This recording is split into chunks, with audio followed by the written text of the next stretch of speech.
নমস্কার, আমি রূপসী হালদার। আমি তো ভালোবাসি তোকে লেখক রয়েছেন সালমা চৌধুরী। পর্ব ৭১-৭১-এর প্রথমাংশ। ঢাকা রাজশাহী মহাসড়ককে প্রদীপ্ত শহর ব্যতীত অতিশয় আলোর ভিড়ও আবির অন্তর্জ্ঞানীর মনে উদ্দীপ্ত চাঁদের পানে চেয়ে আছে। অদৃশ্য অভিশঙ্কায় আবিরের ভ্রুযুগল কুঁচকে আছে, চেহারা লাবণ্য ফিকে হয়ে গেছে। আকাশের উজ্জ্বল চাঁদে আনমনে নিজের চাঁদকে খুঁজছে। হৃদয়ের মণিকোঠরায় সঙ্গোপনে আত্মতায় রাখা প্রিয়তমাকে মনের কথা জানিয়ে এখন নিজে কুণ্ঠিত হচ্ছে। মেয়েকে আংটি খুলে রাখতে বলেছে ঠিকই, কিন্তু মেঘ যে আংটি খুলে রাখার মেয়ে না, এটা আবিরের গত বছরে দেওয়া ডায়মন্ড রিংটা প্রথম আঙ্গুল থেকে খুলতে চাইছিল না মেঘ। আকলিমা খান, মালিহা খান কয়েকবার জিজ্ঞেস করেছে এটা কিসের আংটি, কে দিয়েছে, ডায়মন্ড কিনা। আবির আর তানবীর বহু কষ্টে ওই সিচুয়েশন সামলেছিলেন। তখন অনেক মেঘকে বুঝিয়ে আংটিটি খুলে রাখতে সক্ষম হয়েছিল ঠিকই, তবে এবার আর সেই সামর্থ্য নেই। মেঘের মনে এখন আর কোনো দ্বিধা নেই কোনো আতঙ্ক। অথচ আবিরের পরিশ্রান্ত মস্তিষ্কের আতঙ্ক ক্রমে ক্রমে বেড়ে চলেছে। ভেবেছিল আজ বাসায় কথা বলে যা হোক সিদ্ধান্ত নিয়ে নেবে, কিন্তু পরিস্থিতি যে তার অনুকূলে ছিল না। আবিরের এখন সবচেয়ে বড় সিফাত নামক ছেলেটাকে নিয়ে। নিজের গ্রামের ছেলে বলে আলী আহমেদ খান তাকে একটুও প্রায়োরিটি দিচ্ছেন। তার ছোটোখাটো ভুল, খারাপ দৃষ্টি, বাজে আচরণ কোনো কিছুতেই যেন চোখ পড়ে না ওনার। নির্ঘুম রাত কাটিয়ে ভোরের আলো ফুটতেই আবির রাজশাহী পৌঁছেছে। কিছুক্ষণ রেস্ট নিয়ে ৯টার পর মেয়েকে কল দিতে দিতে রেডি হতে গেল। পরপর দুবার কল করেছে, কিন্তু রিসিভ হয়নি। এদিকে আবির এসেছে শুনে অফিস থেকে বারবার কল আসছে। আবির তাড়াহুড়োয় অফিসে চলে গেছে। তানভীর সকাল সকাল উঠে ফ্রেশ হচ্ছে। স্প্যারো ড্রিম হাউসে এর উদ্দেশ্যে রওনা দিল। গতকাল আবিরা যা কিছু অগোছালো রেখে আসছিল সব গোছাতে হবে, বাসা পরিষ্কার করতে হবে। তাছাড়া বাসার কিছু কাজও বাকি ছিল, সেগুলো করাতে হবে। কাজ শেষ করতে কমপক্ষে ১২টা থেকে ১টা বেজে যাবে। এদিকে বন্যা ক্লাসে একা একা ঝিমোচ্ছে। মিষ্টি, সাদিয়া, মেয়ে কেউই আজ ক্লাসে আসেনি, তাই খুব বোরিং লাগছে। মিরাজের সাথে কথা বলতে ইচ্ছে করছে না। ক্লাস শেষে সবার আগে বের হয়ে কিছু দূর এগোতেই একটা ছেলেকে দেখল। পেছন থেকে দেখতে অবিকল তানবীরের মতো। বন্যা আড়মোড়ে হেসে গিয়ে এগিয়ে গেল সেদিকে। পরশুদিনের রাতে প্রায় ৩টে পর্যন্ত তানবীরের সাথে কথা হয়েছিল বন্যার। পৌরসভায় মেঘ আর আবিরকে নিয়ে কথা হয়েছিল। ওদের কথা শেষ করে তানবীর যে বন্যাকে নিজের কথা বলতে যাবে, ততক্ষণে বন্যা অর্থকমে তলিয়ে গেছে। তানবীর ২-১বার মৃদুস্বরে ডেকেছে। বন্যা ঘুমের মধ্যেই শুধু হু হু করেছিল। তারপর বন্যার আর কিছু মনে ছিল না। গতকাল সারাদিন একবার তানভীরের সাথে কথা হয়েছিল, সেটাও মেঘের ব্যাপারে। মেঘকে সব কিছু বলে দিয়েছে কি না সেটাই শুধু জিজ্ঞাসা করেছিল। বন্যা হ্যাঁ বলায় তানভীর রাগে সরে পড়েছিল। আমি শুধু তোমাকে জানিয়েছি, আর তুমি না বুঝে সেটা বুনুকে বলে দিলা। সকালে উঠে আমাকে একবার জিজ্ঞাসা করতে পারতে। সেই যে কল কেটেছিল, এখনও অবধি তানভীরের কোনো কল বা মেসেজ আসেনি। বন্যা ভেতরে ভেতরে কষ্ট পেলেও সেটা প্রকাশ করতে পারছে না। তানভীরকে কল দেওয়ার সাহসও পাচ্ছে না। বন্যা ছেলেটার কাছাকাছি গিয়ে পেছন থেকে ডাকলো, শুনছেন? ছেলেটা পেছন ঘুরতেই বন্যা রীতিমতো থতমত খেয়ে উঠল। ছেলেটা মনিন হেসে বলল, জি বলুন। বন্যা কাঁচতে কাঁচতে বলে উঠল, সরি ভাই, আমি আমি অন্য কাউকে ভেবেছিলাম। সেই ছেলেটার পাশ থেকে আরেকটা ছেলে একটু রাগী স্বরে জিজ্ঞেস করলো, কোন ইয়ার, কোন ডিপার্টমেন্ট? বড় ভাইদের ডেকে আবার সরি বলছো? বন্যা ঠান্ডা কণ্ঠে বলল, বোটানি সেকেন্ড ইয়ার। কোথায় কি লেখা আছে বড় ভাইদের ডাকা যাবে না? আমি অন্য একজন ভেবে ডেকেছিলাম, যেহেতু উনি সে নয় তাই সরি বলেছি। ইচ্ছাকৃত ভাই ডেকে সরি বলতে আসেনি। মুখে মুখে কথা বলছে আবার, এজন্যই বলি মেয়ে মানুষ আসলেই ভেজাল। বন্যা একটু রাগে স্বরে বলল, আজব মানুষ তো। বন্যা যে ছেলেটাকে ডেকেছিল, ওই ছেলে আবার দুইজনকে থামিয়ে বন্যাকে উদ্দেশ্য করে বলল, সরি, ওই কথায় কিছু মনে করো না আপু, বেচারাই ৩ দিন হলো ব্রেকআপ হয়েছে, সেই কষ্ট এমন করতেছে। বন্যা মুখ ফেসকে বলে ফেললো, ঠিকই আছে, মেয়েদের এমন আচরণ করলে ব্রেকআপ হবেই। দুজনই কপাল কুঁচকে রাগী ভাব নিয়ে বন্যার দিকে তাকিয়েছে। বন্যার মনের কথা মুখ ফুসকে বেরিয়ে গেছে, এটা বুঝতে কিছুটা সময় লাগলো। সঙ্গে সঙ্গে বন্যা মুখ চেপে পালালো। মিরহাজা তামিম এগিয়ে এসে চিন্তিত স্বরে জানতে চাইল, এভাবে ছুটছিস কেন, আর ছেলেগুলো বা কি? বন্যা নিজের কপাল চাপড়াতে চাপড়াতে থমথমে গলায় বলল, আমি ভাবছিলাম উনি। মিরহাজ কিছুটা ভাব নিয়ে জিজ্ঞাসা করলো, উনিটা আবার কে? বন্যা লাজুক স্বরে বলল, আমার ননদের একমাত্র ভাই। দুইজন মেকি স্বরে একসঙ্গে বলল, ও। বন্যার রাগী স্বরে বলল, ফাজলামো করিস না। মিরাজ হেসে জিজ্ঞাসা করলো, তানভীর ভাইয়াকে মিস করছিস? বন্যা এপাশ ওপাশ মাথা নাড়লো, মুখে কিছু বললো না। তামিম স্বাভাবিক কণ্ঠে বলল, মিস করিস না বলেই তো চোখের সামনে শুধু ভাইয়া দেখিস। বন্যা আস্তে করে বলল, আমার মনে হয়। বন্যা এপাশ ওপাশ মাথা নাড়লো, মুখে কিছু বলল না। তামিম স্বাভাবিক কণ্ঠে বলল, মিস করিস না বলেই তোর চোখের সামনে শুধু ভাইয়াকেই দেখিস। বন্যা আস্তে করে বলল, আমার মনে হয়েছিল উনি। মিরাজ ধীর কণ্ঠে বলল, প্যারা নিও না ভিটু, ভাইয়া আসতেছে। বন্যা উত্তেজিত কণ্ঠে বলে উঠল, উনি আসবে সত্যি? আমি মিরাজের দিকে তাকিয়ে শক্ত কণ্ঠে বলল, দেখছিস এ বলছে মিস করে না, যে আসবে শুনেছে অমনি লাফিয়ে উঠেছে। মেয়ে মানুষ, বুক ফাটবে তবু মুখ ফুটবে না। বন্যা ঠোঁট ফুলিয়ে বলল, এখন বল উনি সত্যি আসবে কি না? উনি না আসলে আমি বাসায় চলে যাব, বিকেলে টিউশন আছে। তাই আমি ঠোঁট বাটিয়ে নির্ট কণ্ঠে বললাম, আমরা এত কিছু জানি না, নিজের দরকারে নিজে কল দিয়ে দেখেন, আমাদের কাজ আছে, আসছি। মিরাজে তামিম চলে যাচ্ছে। বন্যা এপাশ ওপাশ তাকিয়ে দেখলো, এই ছেলেগুলোকে আর দেখা যাচ্ছে না। এদিকে তানভীর আসবে কিনা এটা বুঝতে পারছে না। বন্যা এক জায়গায় বসে থাকতে সাহস পেল না। তানভীরের নাম্বারে কল দিল। তানভীর কল রিসিভ করে শান্ত কণ্ঠে জানতে চাইল, কি করছো? বন্যা শীতল কণ্ঠে বলল, অপেক্ষা। তানভীর হেসে বলল, আরেকটু অপেক্ষা করুন, রাস্তায় আছি। বন্যা নিঃশব্দে হেসে কল কেটে দিয়েছে। প্রায় 30 মিনিট পর হয়ে গেছে। বন্যা অপেক্ষাই করছে, বারবার ফোন বের করছে, কিন্তু কল দিতে পারছে না। আকস্মাৎ আগে দেখা হওয়া দুটো ছেলের মধ্যে একটা ছেলে হাতে জবা ফুল নিয়ে এসে বন্যার সামনে ধরলো। বন্যা কপাল কুঁচকে বলল, আমাকে ফুল দিচ্ছ কেন? ছেলেটার ঠোঁটে খানিকটি প্রশস্ত হলো, মৃদুস্বরে বলল, আগে নাও তারপর বলছি। বন্যা রাগান্বিত কণ্ঠে বলল, আজব তো, আমি কেন ফুল নেব? এর মধ্যে তানভীর ওই ছেলের হাত থেকে ফুলটা টেনে নিয়ে হুঙ্কার দিয়ে উঠল, ওকে ফুল দেওয়ার সাহস কীভাবে হলো আপনার? ছেলেটা থতমত খেয়ে কিছুটা দূরে সরে দাঁড়ালো। বন্যা নিভু নিভু চোখে তানভীরকে দেখছে। তানভীর রাগান্বিত চেহারা পারে তাকানো যাচ্ছে না। বন্যা বারবার পল্লব ঝাপটে ঘন ঘন শ্বাস ফেলছে। তানভীরের মতো দেখতে ছেলেটা কোথা থেকে দৌড়ে এসে পড়ল। সরি ভাইয়া, কিছু মনে করবেন না প্লিজ। আসলে কিছুক্ষণ আগে আপু আমার বন্ধুকে বদদোয়া দিয়েছিল, আপুর বদদোয়ায় উল্টো ফলে গেছে, এই খুশিতে ওই ফুল দিতে এসেছে। তানভীর কণ্ঠস্বর 3 গুণ ভারী করে জানতে চাইল, কিসের বদদোয়া? ছেলেটা ধীর কণ্ঠে বলল, আপু বলেছিল আমার আচরণের জন্য আমার ব্রেকআপ হবে। আপু কথাটা বলেছে 1 ঘন্টা হয়নি, তার মধ্যে আমার গার্লফ্রেন্ড নিচ থেকে এসে আমার সাথে কথা বলেছে। গত 3 দিনে যে মেয়ে আমার দিকে তাকিয়েও দেখেনি, সে আজই নিজে চলে এসেছে। সেই খুশিতে আপুকে ধন্যবাদ দিতে এসেছি। ওই যে আমার গার্লফ্রেন্ড দাঁড়িয়ে আছে। তানভীর অর্ধেক নষ্ট হওয়া ফুলটা ছেলেটা হাত থেকে নিয়ে কটমট করে বলল, ফুল দিতে মন চাইলে নিজের গার্লফ্রেন্ডকে দাও, অন্য কাউকে দিতে আসবে না। তানভীর বন্যার হাতটা শক্ত করে ধরে গম্ভীর কণ্ঠে বলল, চলো। বন্যা অনিমেষে আখিতে একবার তানভীরকে দেখছে, আবার নিজের হাতের দিকে তাকাচ্ছে। বাইকের সামনে গিয়ে থেমে বন্যার হাত ছেড়ে গুরুতর কণ্ঠে বলল, ভার্সিটিতে কি এসব করতে আসো? মানুষকে ব্রেকআপ নিয়ে বদদোয়া দাও? না, উনি বাড়াবাড়ি করছিল তাই।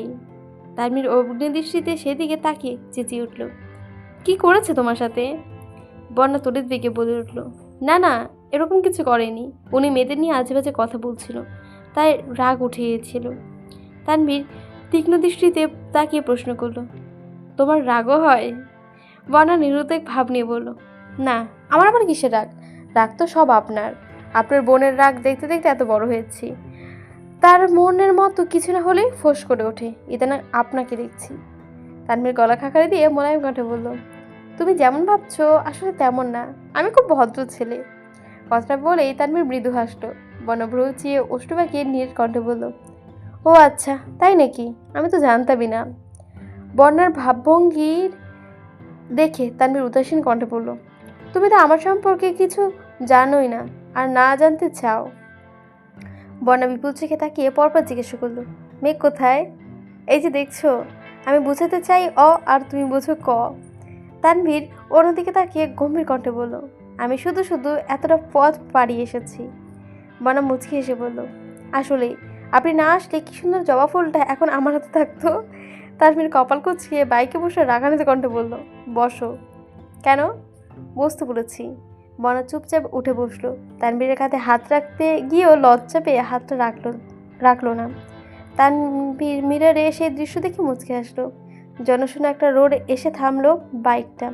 বনাকে দাঁড় করিয়ে তানভীর একটা গলিতে ঢুকলো। 5 মিনিটের মধ্যে জবা গাছের ডাল সমেত অনেকগুলো লাল টকটকে জবা ফুল নিয়ে হাজির হলো। বনা বিপুল চোখে তাকিয়ে আছে, নিরুদ্বেগ সেই চায়নি। এই চোখের ভাষা বোঝার সাধ্য কারো নেই। এভাবে তাকাতে বন্য থুতনিতে ভাঁজ হয়ে গেছে। তানভীর গোবিন্দের বনার দিকে তাকিয়ে বরাবরের মতো ভারী কণ্ঠে বলল, এই নাও তোমার জবা ফুল। বনার দৃষ্টি তখনও তানভীরের চোখের দিকে। বনা ভ্রু কুঁচকে বলল, আমি কি আপনার কাছে ফুল চেয়েছি? চাওনি, কিন্তু মানুষের থেকে নিতে তো পারোনি বলে আফসোস তো ঠিকই করেছিলে। আমি তখন মজা করেছিলাম। তানভীর মুখ ফুলিয়ে শ্বাস ছেড়ে তপ্ত চলে বলল, এমন মজা করো না যেটা অপর মানুষের হৃদয়ে আঘাত করে। তানভীরের হঠাৎ পরিবর্তন দেখে বনা সূক্ষ্মরীতে তাকিয়ে রইল।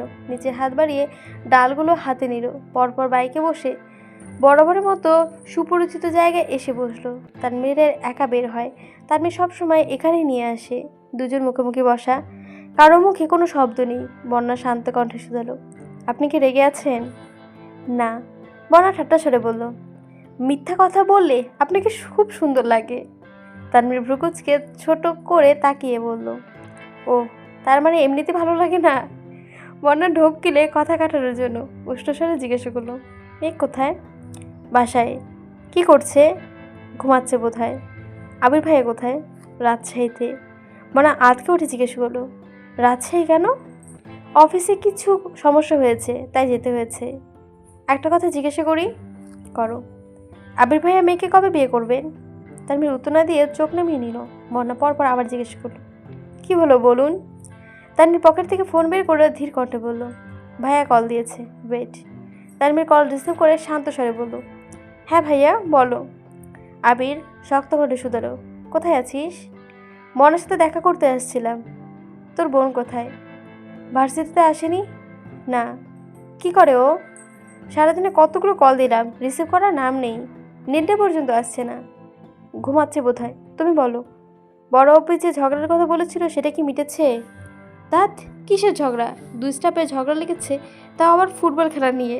আব্বুর কাছে খবর পাঠাই যে যেন বিশাল কিছু হয়ে গেছে।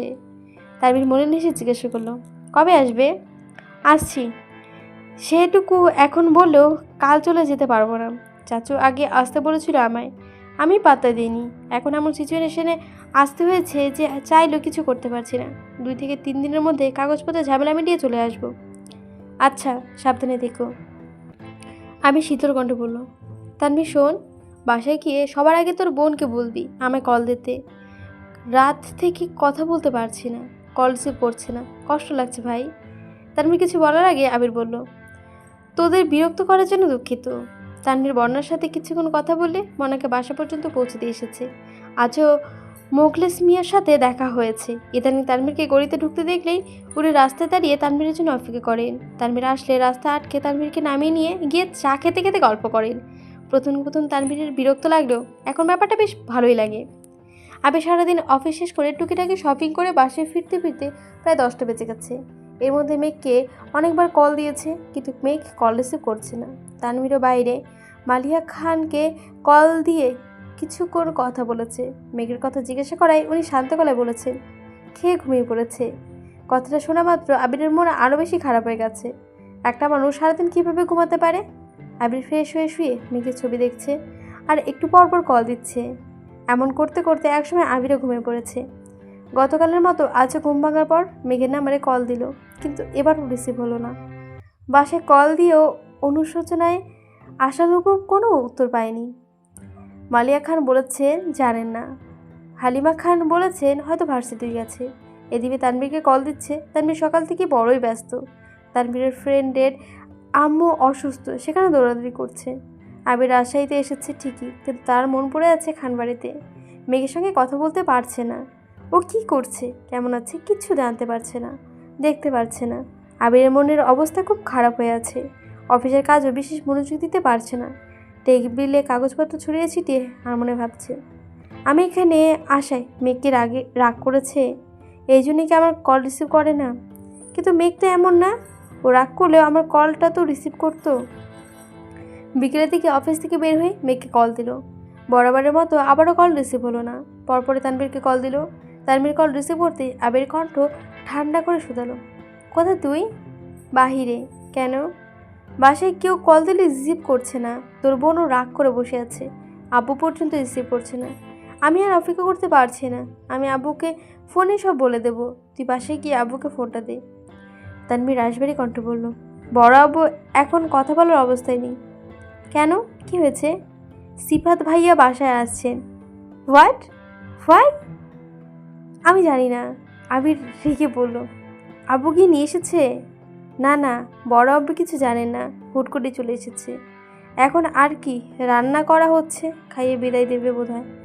আবির কণ্ঠ তিনগুণ ভারী করে বলল, সিফাত বাসায় এসেছে, অথচ আমায় কেউ জানায়নি। কেন? তুই বা বাইরে কি করছিস? মেঘ কোথায়? আমি বুনুকে নিয়ে বাইর হয়েছি।